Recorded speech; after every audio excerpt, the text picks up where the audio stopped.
All righty. Good evening, good morning, depending on where you're at. How's everybody doing?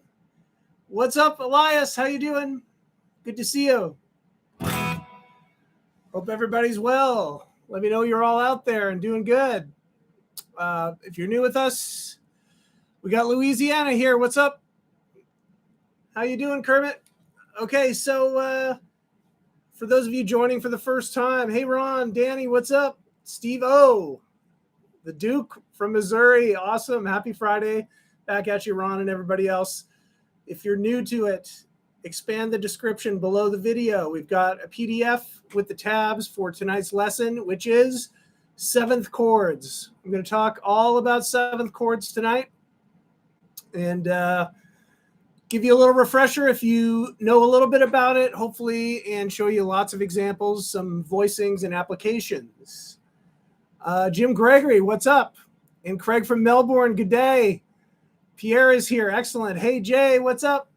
And Ken, how's it going? Ed from Cali, of course. How are you? And the King 50 from smoky northern Nevada. Crazy.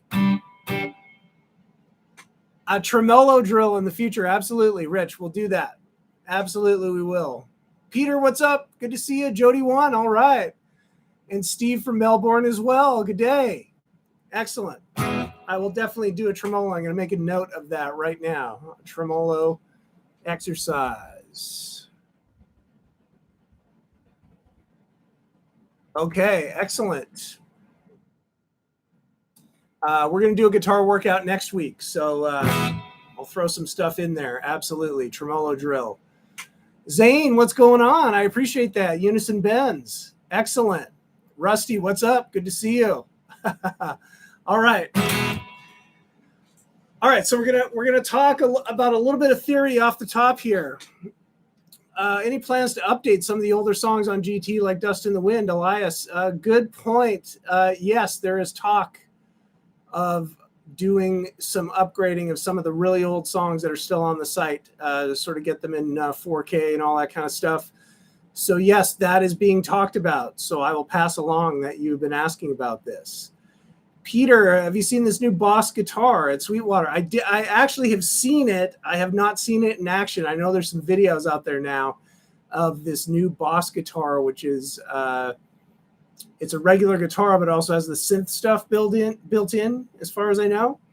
Anyway, I will have to check that out this week. It looks pretty wild. I saw the price tag was pretty wild on it.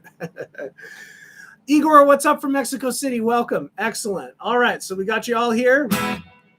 Going to start off with a little bit of theory and just talk about 7th chords and how we get to them.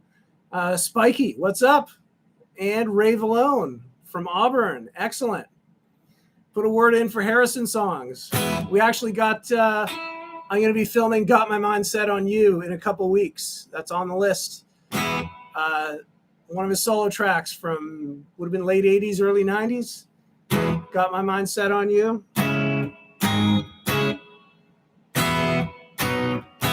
That one. Syracuse James, welcome. Excellent.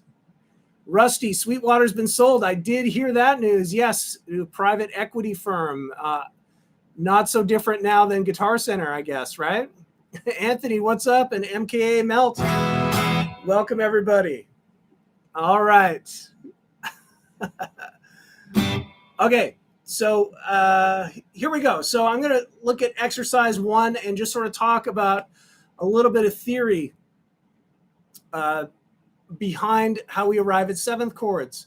So it all starts with sort of the theory on how to build chords anyway. And so if you look at exercise 1A, I'm starting with just a G major chord in the first part of that bar. And some of you know that sort of the formula for a major chord is the 1-3-5 formula. Now, how do we arrive at that? Well, we just take the major scale, right?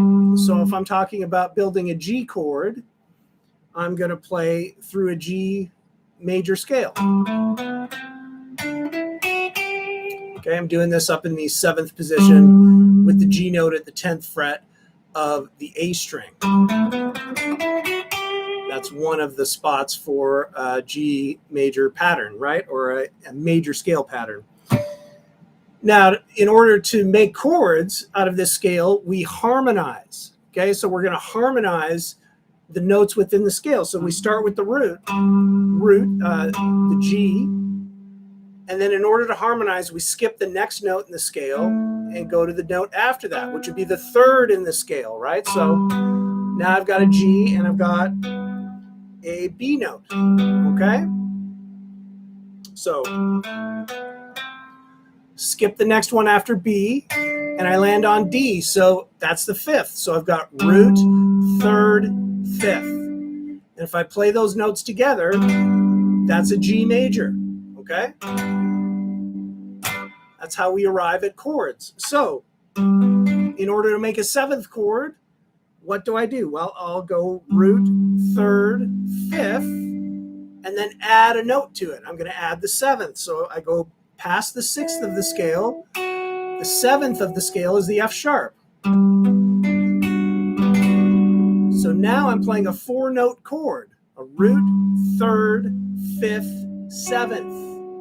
Now, because this all came from the major scale, okay, you call this a major seven chord. All right, so we've got a major third, we've got a root, major third, perfect fifth, major seventh. Those are the intervals that combine to make the sound of this chord.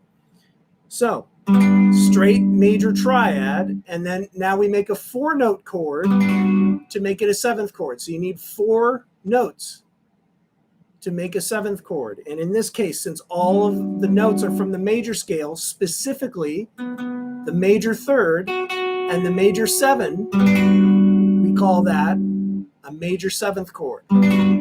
Makes logical sense, right? Okay, so let's move on to 1B.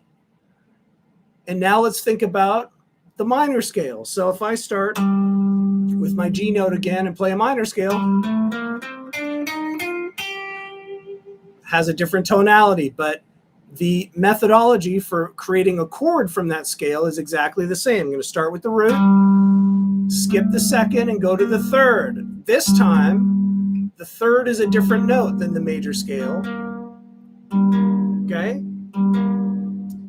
It's a B flat. All right? Then I'm going to go skip the next note, end off on the D note. Okay, so that's the perfect fifth.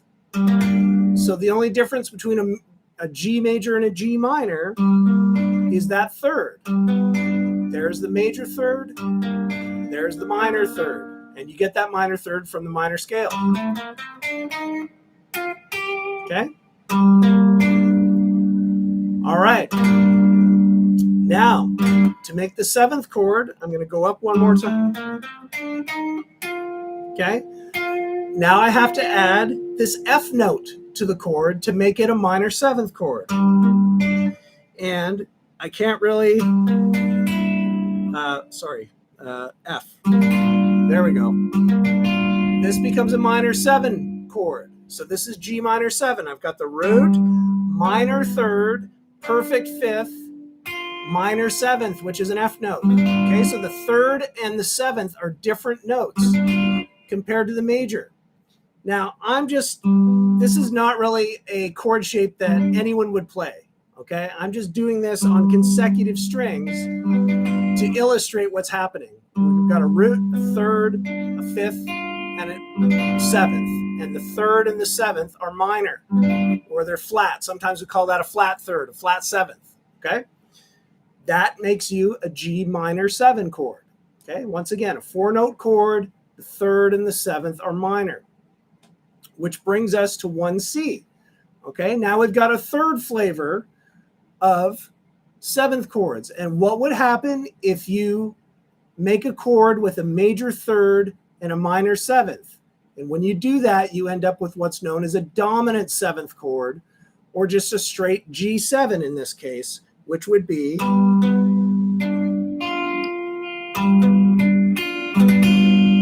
okay, totally different sound. the dominant 7th chord has that bluesy sound about it, right? Which is why we're going to see it in a little bit about how we use that in blues and whatnot, okay? So that's a little bit of background as to how we arrive at these 3 flavors of 7th chords, okay? There's a major 7 chord, minor 7 chord, and a dominant 7th chord. And there's a slightly different formula for each one, okay? And a very different sound for each one as well, okay? Ron, there's a minor scale that puts the 7th up 1 semitone. Yes. Yeah, there is. That's melodic minor. Is it melodic minor? I believe so. Yeah. Or the harmonic minor for sure. Okay. Melodic does the 6th as well, but we have a different scale called the harmonic minor scale. I'm going to talk a little bit about that. I'm not going to get into the ins and outs of it because it's a little more advanced, but I will show you an example where sort of that is put into practice a little bit later on when we start getting into chord progressions with these chords. Okay. But yes, that's the harmonic minor scale, raises the 7th to a major 7th. Okay. And there's sort of a reason for that. Okay. We'll talk about that in a little bit. Okay. So hopefully that's as clear as mud on the formulas and the different flavors. How did you build the dominant 7th chord? So what I did was I started with a G major triad. And then all I did was add a minor 7th to it. Okay. If I had added a major 7th to it, that would be a full major 7th chord. But if I add a minor 7th to it, or a flat 7 onto a major triad, that makes it a dominant 7th chord. And all that is just a different flavor of a 7th chord. And it's really common, and it has just a different sound to it. Okay, great. Cool. So let's expand upon this a little bit and talk about the chords in a major key and a minor key. Okay. And I'm going to start with the key of G major and show you the chord set that's available to you by doing what we just did, by making 4-note chords out of harmonizing the notes in the scale. And what you end up with are a set of chords that you can use in that key. If you want to write music in just one key, you have all these available chords to you. Okay. So we start off with, and I'm also showing this to show you just some common voicings of these chords as we get to them. Okay. So the first one is the G major 7 chord, or the 1 chord, 1 major 7th. You see it in brackets, capital I, because we use those Roman numerals, and then the description, major 7. Okay. Now, this is what I would consider the root 6 sort of bar shape. And because of the weird fingering, you can only really do the low string and then the D, G, and B string. So you have to sort of curl your finger around that A string to mute it. Okay, 3rd fret of the low, muted A, and then you've got 4th fret of the D and G, 3rd fret of the B string. Okay. So what notes are in here? I've got the root, G, that, and then the next note up is actually the major 7th, right? It's an F sharp, okay? Then I've got a B, which is the 3rd, and then the D note, which is the 3rd fret of the B, is the 5th, okay? This is the one of the very common major 7th shapes. And it's a movable bar chord, okay? So if your root's on the low string, so you can move it anywhere, right? It becomes a B major 7 up here at the 7th fret, right?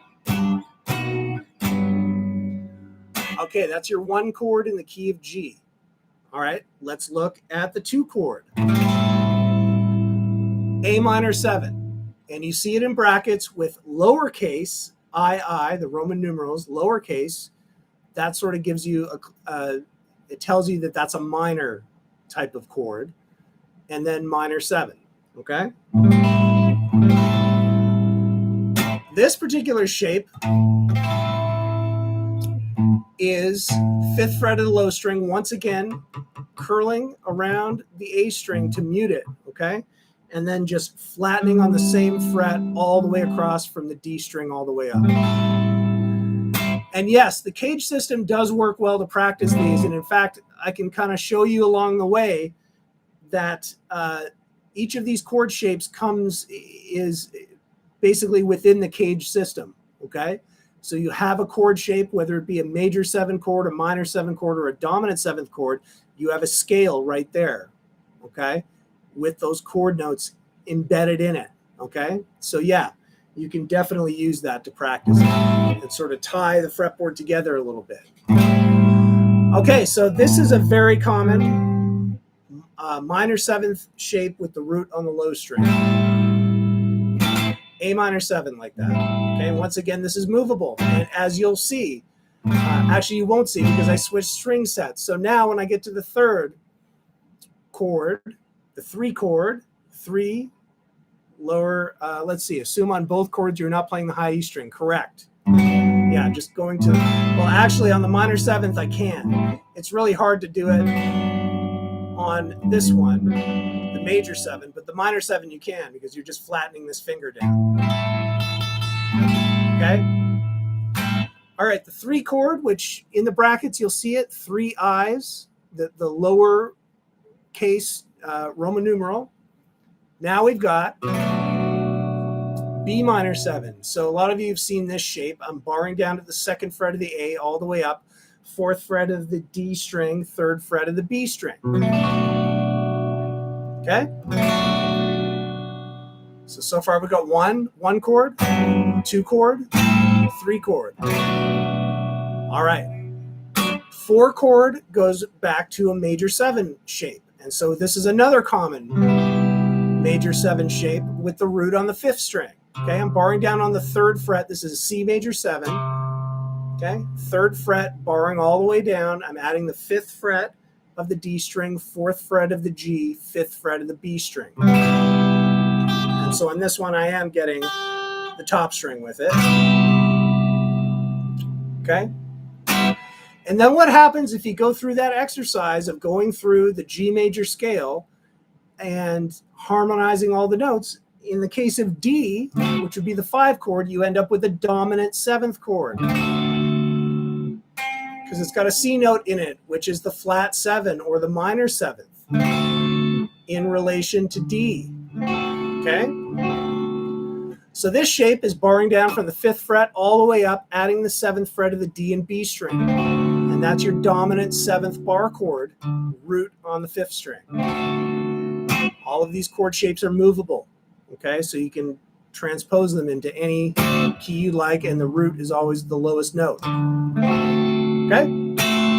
Then we move up to the 6th chord. It's minor, and it's a minor 7th. So it's the same shape as the B minor 7th up at the 7th position. Okay, barring down at the 7th fret from the 5th string all the way up, adding the 9th fret of the D, 8th fret of the B string. Right? And then, outside the scope of this discussion tonight, but just for completeness, the 7th chord in a major key is a minor 7 flat 5 chord. So it's a bit of a diminished type sounding chord. Not typically, I guess it's sort of a 7th chord, but not one of the main 3 flavors that I'm talking about tonight, okay? What's up, John? How you doing? Excellent. Okay, so, and that one is 9-10, 9-10 of the A, D, G, and B string. Okay, and then you end up back on the 1 chord. And again, with like C major 7, sure, C major 7 shape up at the 10th position. Okay, so if you play through it,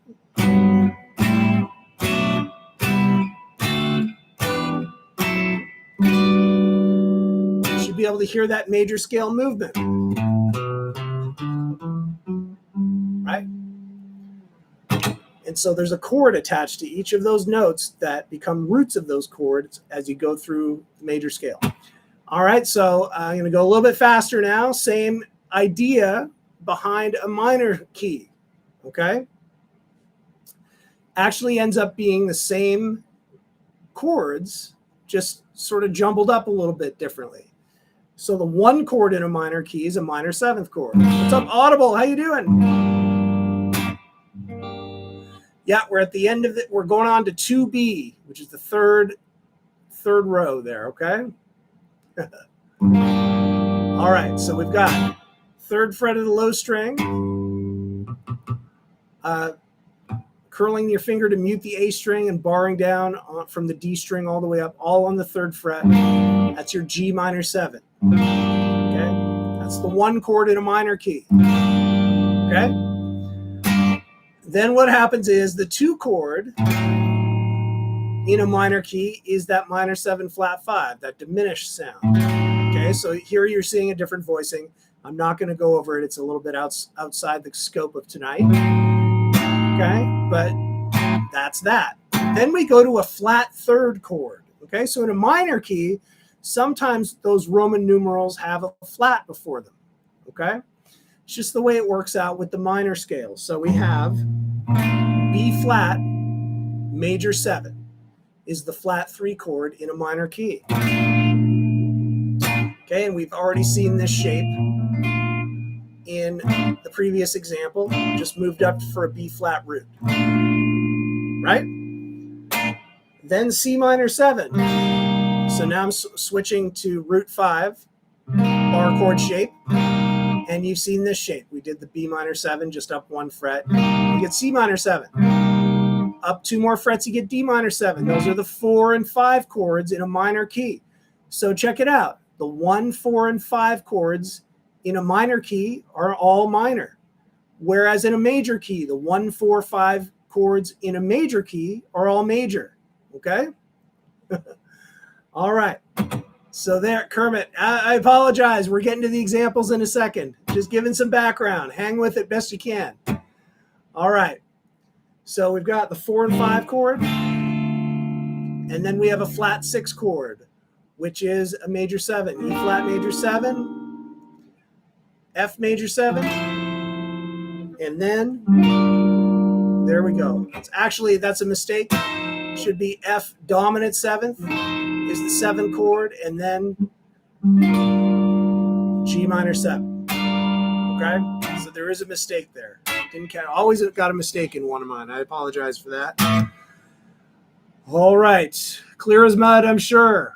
But just a little overview of the chord set in a major and a minor key, because we can use these 7th chords to see them, how they function in a key and in chord progressions. But let's see some examples. All right. So let's take a simple blues. Now, the thing with blues is that, you say, okay, blues in A, right? It doesn't necessarily fit with a major key and a minor key, because in blues, what we do is we typically use the dominant chords for everything, the dominant 7th chords. Okay, so I'm showing you that a blues 1, 4, 5 in the key of A might use all dominant chords. Okay, so I've got the bar chord for a dominant 7th A chord, A7. And by the way, I should say, when you see the names of these chords, when you see A major 7, that spells it out to you. It's a major 7 chord, major 3rd, major 7 in the chord, right? A minor 7, when it's written out, AM7, right? That tells you it's a minor 7th chord. You've got a minor 3rd and a minor 7th in the chord. And if you just see A7, that is a dominant chord. Okay, so that's the one that has the major 3rd and the flat 7 or the minor 7th in it. There's no descriptor. It's just A7. Okay, so that tells you that that's the dominant 7th chord. And the bar chord for this is barring down for A, barring down on the 5th fret, adding the 7th fret of the A string and the 6th fret of the G string. Why do they call it the dominant chord? Very good question. I don't know why. That is a very good question. I don't know why they call it the dominant chord. There has to be some sort of classical explanation for that. I'll have to look that up and let you know next week, Martin. I apologize. Okay? Now, what I've done in this example, that we're on example 3 now, and I've got an A7 bar chord 5th position for the first 2 strums. I love it, Ron. Good one.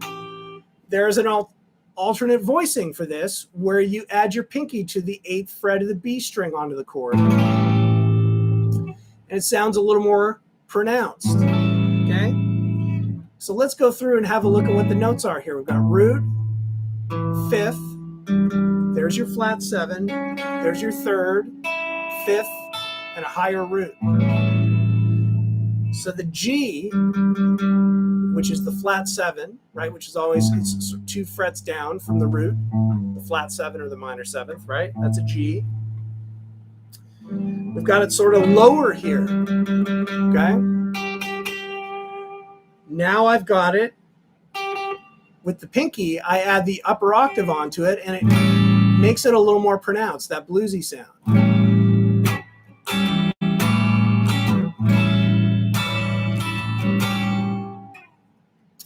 So RJ, why does G7 use F in the triad instead of F sharp? Just what I was talking about now. It's all about the formula for the chord, okay?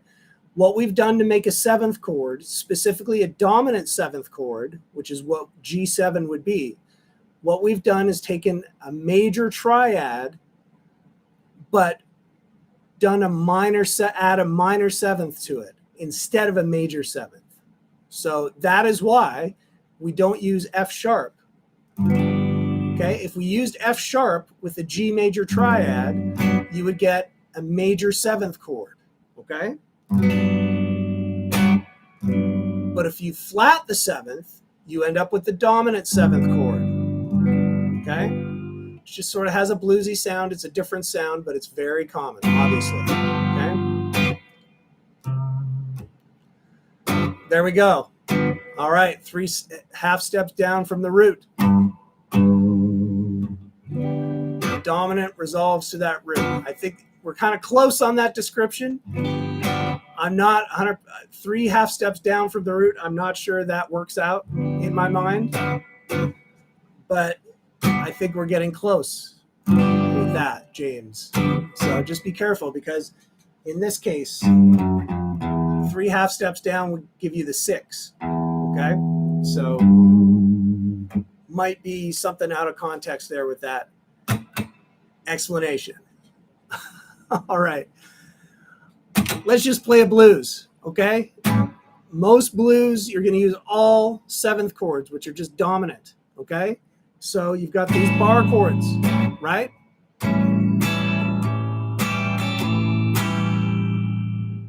Glenn, I'll answer you. That's a good question. I'll answer it in a sec, okay? So I'm showing you that the dominant 7th bar chord, root 6, roots on the 6th string, is either of these shapes in this first bar of bar 8, exercise 3, blues groove dominant 7th. Okay? When I move to the D7, the 4 chord in the blues, I'm using root, 5th fret of the A string, and adding the 7th fret of the D and B string onto it, barring down all the way up. That gives you a D dominant 7th. Okay? And then when I go to the 5 chord, which is the E7, okay, I've got a different voicing here. And this voicing, which I've talked about many times on these sessions, right, is a C7 shape moved up so that the root is the E. And then I'm not using the high E string. Okay, so that's the 7th fret of the A, 6th fret of the D, 7th fret of the G, 5th fret of the B string. Very useful dominant 7th voicing, okay? Also movable, right? This is the C7 shape, but just making it movable. Okay, because it's all fretted notes. So playing through that example.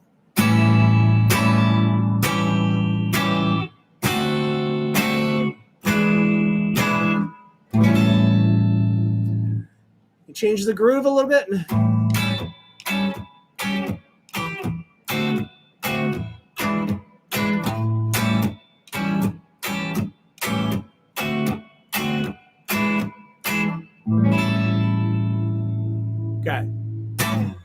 Cool. All right. So let's see here what we've got. Glenn, I want to address your question. As a beginner, I struggle with some of the fingerings, yet they are a little bit tricky. Okay. So make sure you've got your regular, just straight major and minor bar chord shapes down first before you attempt some of these. Okay. And a lot of times we'll learn the dominant seventh open chords because they're pretty easy to finger as well, right? Right, when you've got D7, A7, E7, right? That kind of stuff, C7, G7. Okay, there's a whole bunch of dominant open chords that we learn as beginners, okay? And so that's a good way to get into it. Once you master major and minor bar chords, you should start to have some mobility to be able to grab some of these more challenging shapes, okay? So for the minor seventh chords, can I just borrow the top four strings? Yes, absolutely. Okay.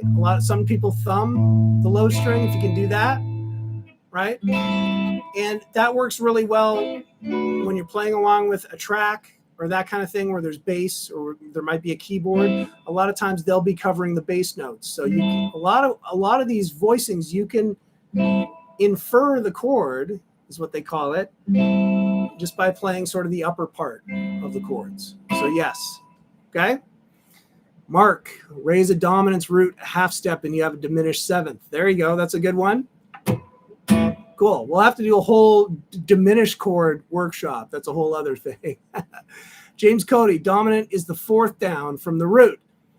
So while that's in a major key, the dominant chord being the 5 chord maybe is a fourth down backwards. The 5 chord is a fourth down, right? I think so. As the others said, a major 7th chord is formed by playing the root, 3rd, 5th, and 7th notes of a major scale. Correct. The dominant 7th is formed by simply lowering the 7th note a half step. So you've turned that major 7th note into a minor 7th note. That is 100% correct, Douglas. Thank you. Ron, I find having to bar the D string tricky. It hits my knuckles. Yeah, all of this stuff is a little bit tricky at first, okay?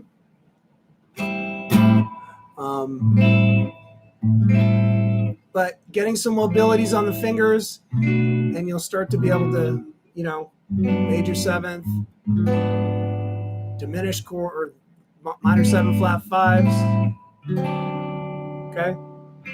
All that stuff. You want to work on just getting enough mobility on bar chords to be able to tackle these, okay? All right, so we've seen the blues groove, okay? And just to reiterate, a lot of blues, I won't say most, but a lot of blues, you end up playing chord progressions, especially the 1-4-5 blues chord progressions. You'll use all dominant chords. It's just the sound, okay? It inherently has that bluesy kind of sound to it. All right, so exercise 4, I've got a syncopated groove using a couple of chord shapes that we haven't seen yet. And the first one is a G major 7. The root is on the D string 5th fret. So this is a root 4 or a 4th string root shape. And you just simply bar down 2 frets up on the top 3 strings. So in this case, the 7th fret. Okay. What's up, Shell? I appreciate that. Thanks so much. All right, working man. That's a crazy one. All right. Okay, so root, and then you've got the 5th, major 7th, and 3rd. Okay. Another very common major 7th shape right here, and it's relatively easy to grab. Okay, so if you're having trouble with this stuff, or even this stuff, that one might be a little easier. Depends on what I'm doing. I might use my ring finger to bar down or my pinky. Okay? See the strumming pattern. That's the strum pattern, okay? Down, up, down, up, down, up. And then there's some mutes in there, so it's a little bit tricky.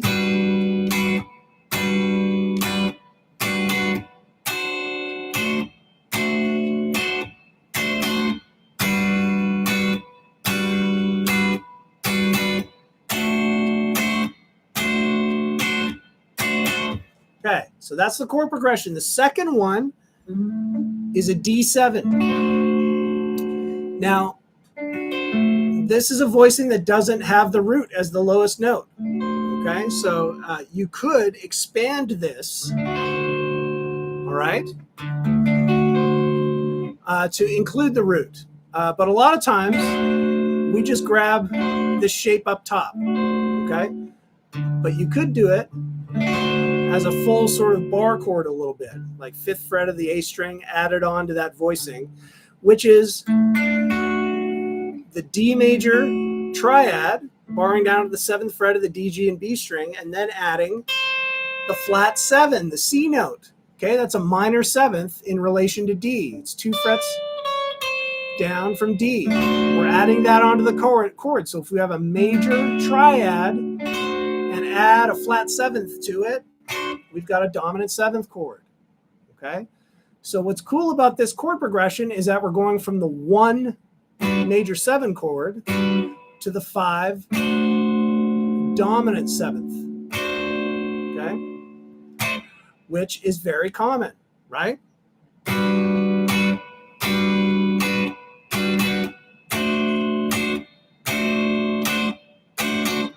Okay, really cool. All right. Let's go up to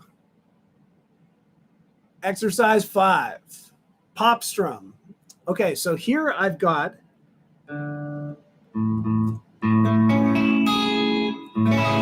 different major 7th voicing right here. Okay.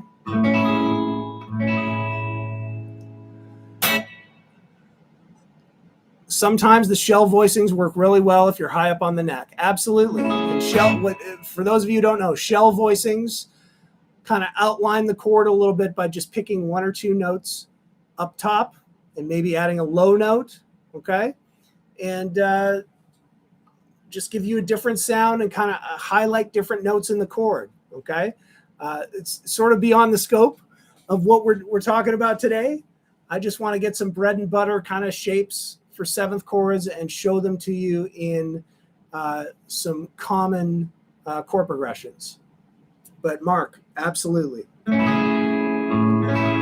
Okay, so I've got an A major 7 shape that is a little bit different. I've got the root with my pinky, 7th fret of the D, major 3rd, 6th fret of the G, 5th fret of the B, and then the major 7th note, which is 1 fret below A, right? G sharp, 4th fret of the high string. And then I'm going to add the open A string. Okay, so what is this?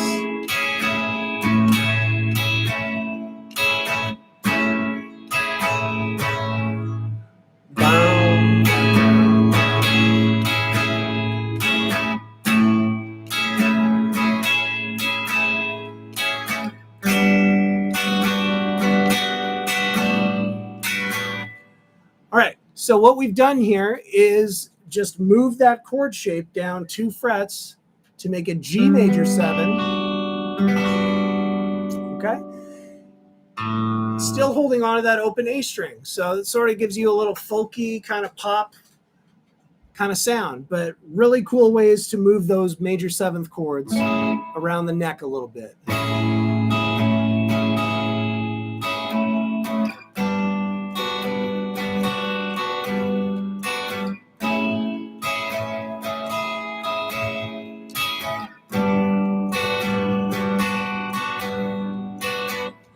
Alex, where do I start in learning theory?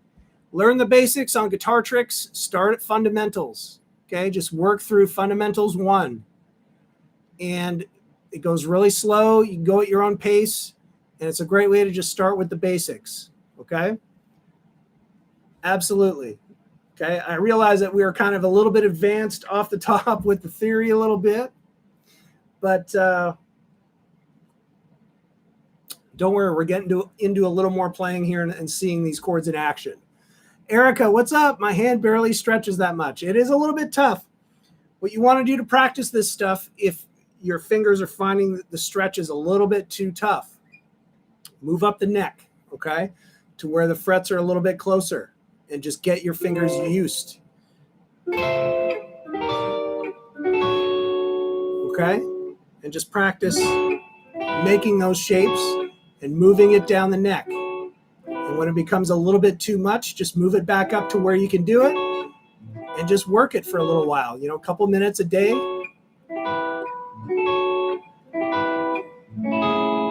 All right.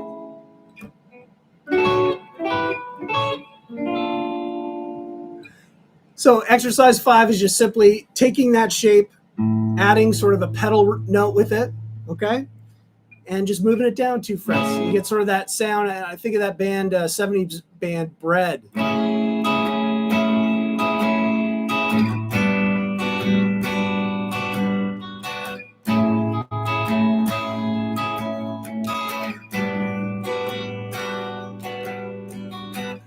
So when you really listen to these chords, sort of like that major 7th sound. I need a gin martini after all these 7ths, absolutely. Like, listen to the difference here between just a straight A major. This is a straight major going to the major 7th. That note just adds like a floatiness to it. It's almost jazzy. Sort of a jazzy sound, right? Or just an open kind of floaty sound to it. Okay. Now let's take the minor 7th. Let's start with B minor. And to make that a minor 7th, I'm just going to lift my finger off to add the A note onto it. Listen to the difference between these two.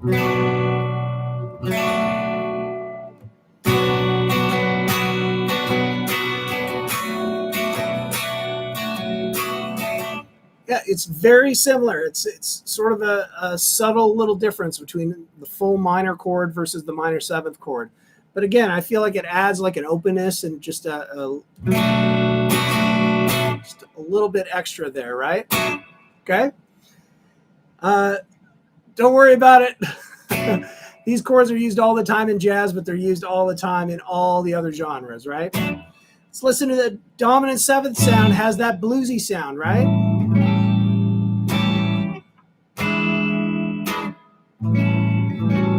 Okay. Cool. All right, just getting the different sounds going, right? These all just add some extra sounds to everything. Minor blues progression here. Okay, so I'm going to use an E minor 7 chord up here. 12th fret of the low string, curling around to mute the A string, and then just barring down on the top 4 strings. How Long by Ace is a song with minor 7th chords. It's fun to play. All right, Glenn, I'll have to check that out. Cool. Thin Lizzy uses a lot of 7th chords. Excellent. Love it. Hey, you're going to see them everywhere, right? Really cool. So I've got this blues progression. It goes like this. I'm going to play it first.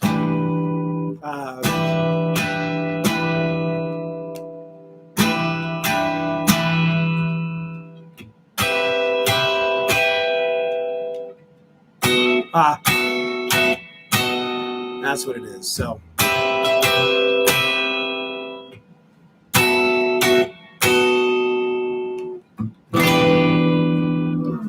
All right. So first one, E minor 7, like I already explained. And then we've got that major 7 shape right here. Now check it out. You're still barring down the 12th fret of the top 3 strings. So it's sort of just a very sort of subtle shift from the E minor 7 to the C major 7. I'm just adding that C note, 10th fret of the D. But you still sort of have a lot of those notes from. So it's always a good sort of choice in a chord progression to go between those two.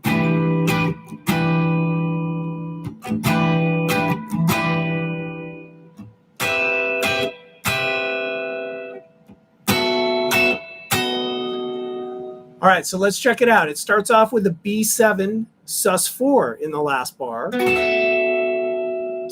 So that's going to be our root, the B note, 9th fret of the D string, the 5th on the G string, 11th fret. The flat 7 or the minor 7th note, which is the A note, right? That's two frets below the B note. So that's the 10th fret of the B string.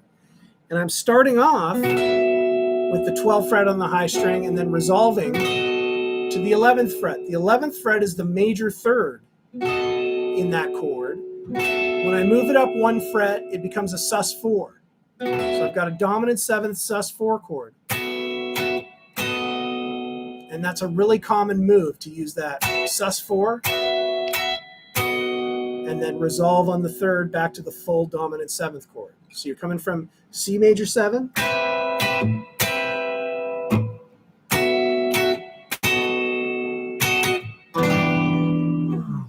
that kind of sound, okay?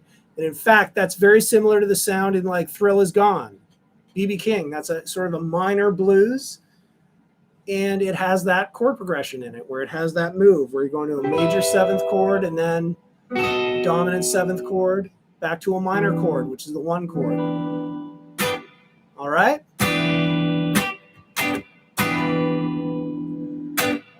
Sounding good so far? Are you with me? Is everybody with me? Excellent. Cool, cool, cool. All right. Exercise 7. The minor 7th progression. So what I've got is G minor 7. This is a different voicing than what you've seen so far. Starting with the root and 5th power chord. What's up, Chad? All right.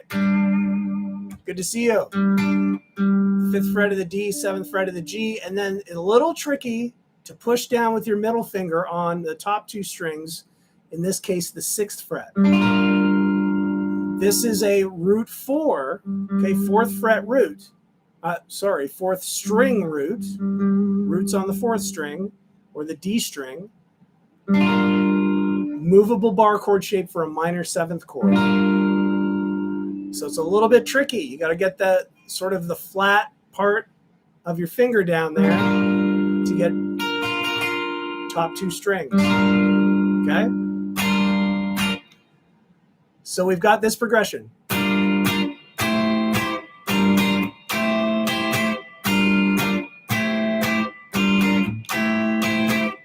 Okay, that's the idea here. All I'm doing is moving that shape up 2 frets and back down. So it's G minor 7 to an A minor 7.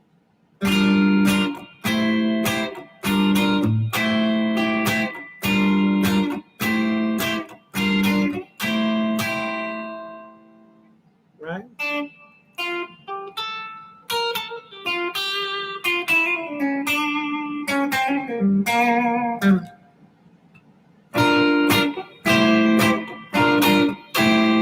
Right on, Chad. Glad you dug it. Sort of Doorsy. I was sort of thinking the Doors there with this progression in number 7. Yeah, by the way, if no one's checked out Green Acres on Guitar Tricks, the theme, it's fun. It's fun to play, and it's a little bit challenging. I found it to be a challenge to sort of play those melodies. They're a little bit tricky, and it's got a great chord progression too. So there's lots in there, and it's kind of fun, right? Cool. All right, we're hanging in there. We got get your questions ready. We're on the last one here, so we've got some time for questions if you got some more. But I thought I'd end it off with a sort of a pop rock progression using some of these 7th chords, and starting off with a D major.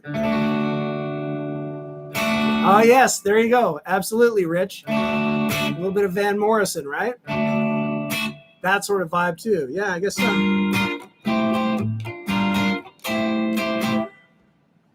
Moon dance kind of thing? Absolutely. Okay. Let's see. Let's look at the first 2 bars of exercise 8. Going from a D major to the D major 7. Okay, so this is just an open chord version of that major 7th shape just by using an open string here. Okay, so coming from 2, 3, 2 on the G, B, and high E string to just barring down on the second fret of the top 3 strings. Okay, so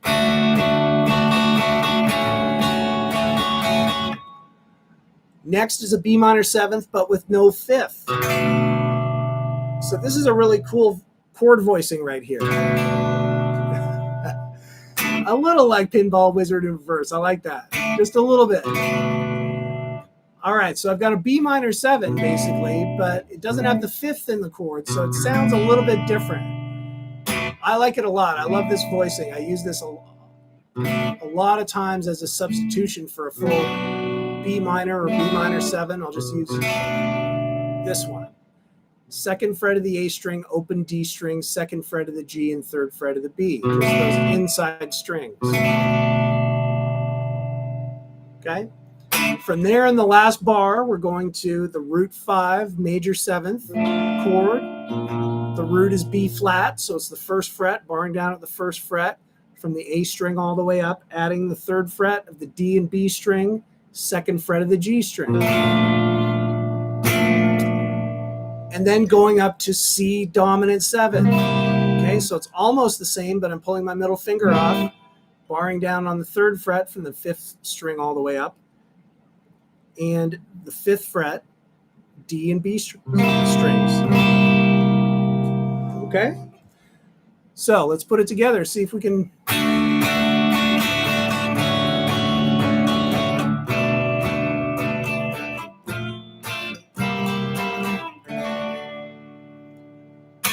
Now, what happens in this song is that we actually change keys in the last bar.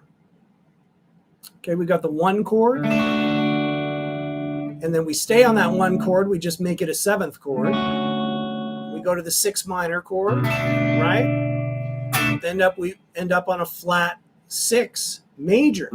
So what happens is we come out of the key of D major into D minor just for this bar. Now I'm playing the flat 6 major and going to the flat 7, which is a dominant 7th chord, and then coming back to D major, which flips it back to D major, okay? Now, songwriters and composers do this all the time. This is called modal interchange. It's where we might just, yeah, exactly. You got it, Kermit. That's what I've modeled sort of this chord progression after. It's basically this song that you're talking about, Show Me the Way, which, by the way, I think is on Guitar Tricks. But we do this all the time. Like sometimes chord progressions will borrow chords from other keys just to make it interesting, add a little bit of a different spice into the mix, right? So this is an example of that. In that last bar, we're just temporarily stepping outside the key of D major, going into D minor, and then coming back into D major, right? Now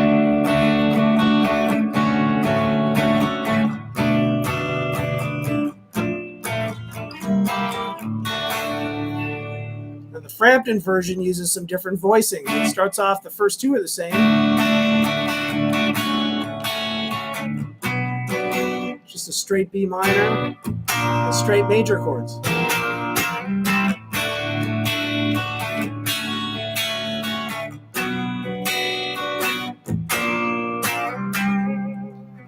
Right? Coming back to D major. All right, so just a quick little study on 7th chords, but the takeaways from this. Hopefully you saw how we make chords, right? We harmonize notes from a scale to come up with chords, all right? And in the case of 7th chords, there are 3 major, I shouldn't say major, but 3 of the most common. There you go. I love it, Ron. 3 of the most common 7th chords are a major 7th chord, minor 7th chord, and a dominant 7th chord, okay?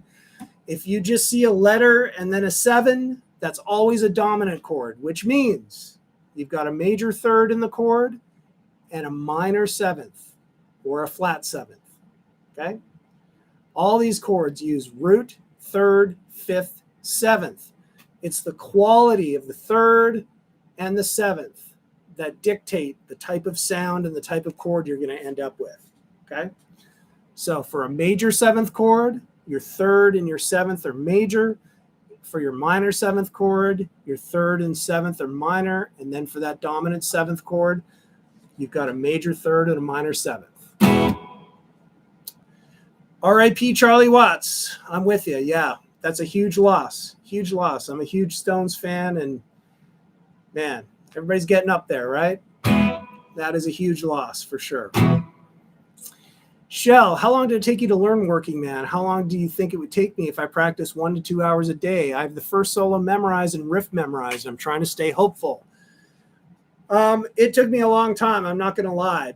And where it tripped me up is that some of the solos, particularly in the second and third solos, which are the longer improvised solos, there are licks in there that are extremely fast.